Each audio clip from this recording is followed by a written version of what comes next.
ও তাহলে এই কারণে আমাদের কিং কোহলি দ্বিতীয় ম্যাচে ফেল হয়ে গেল। আমি তো ভাবছি ভাই সাহেবকে নজর লেগে গেছে, আসলে নজর লাগেনি ভাই। আমাদের কিং কোহলির রিচার্জ শেষ হয়ে গেছে, ওনাকে আবার রিফিল করতে হবে। হ্যাঁ, তোমাদের শুনে কথাটা হাসি পেতে পারে, বাট এই কথাটার পেছনে ফ্যাক্ট আছে ভাই।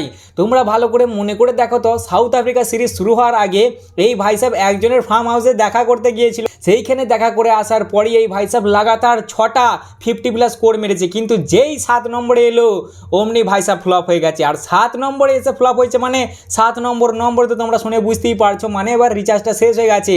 ইমার্জেন্সি এদেরকে আবার ফার্ম হাউসে পাঠাতে হবে, আর তার সাথে রোহিত দা আর জাড্ডুদাকেও পাঠাতে হবে, তবে যে আমরা তৃতীয় ম্যাচটা জিততে পারবো। না হলে তৃতীয় ম্যাচটা আমাদের জেতার চাপের আছে, সেই ম্যাচেও আমাদের কিং কোহলি আর হিটম্যান ফ্লপ হতে পারে ভাই। লোকে যে বলে উনি নাকি ক্রেডিট নিয়ে নেয়, আরে ক্রেডিট নেয় না ভাই, ক্রেডিট ওর কাছে ছুটে যায়। মানে হোয়াট এ কোইন্সিডেন্স। দেখো সেইখানে দেখা করার পর থেকে 6টা ইনিংয়ে পরস্পর মেরেছে 50+ স্কোর, কিন্তু যেই 7 নম্বরে এসছে অমনি ফ্লপ হয়ে গেছে।